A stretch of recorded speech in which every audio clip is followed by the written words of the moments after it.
सतोगुण में स्थित जीव स्वर्ग के उच्च लोकों को जाता है।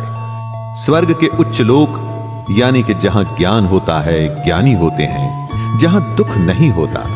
रजोगुण में स्थित जीव मध्य में यानी कि पृथ्वी लोक में ही रह जाते हैं, यानी उनका फिर से जन्म होता है और वो वापस से मनुष्य योनि में आते हैं।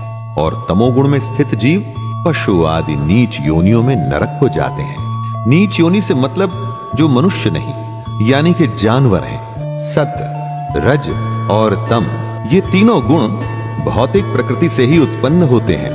तीनों गुण हमको किसी न किसी योनि में भेजते हैं। तीनों गुण बंधन हैं। अगर सत, रज और तम तीनों ही बंधन हैं और ये हम में प्रकृति के कारण होते ही हैं, तो आपको लगेगा कि इनसे बचना संभव नहीं, किसी न किसी बंधन में बंधेंगे। परंतु ऐसा नहीं है दोस्तों। आपको लगता है कि करने वाले आप हैं, यही भूल है। करने वाले ये तीनों गुण हैं।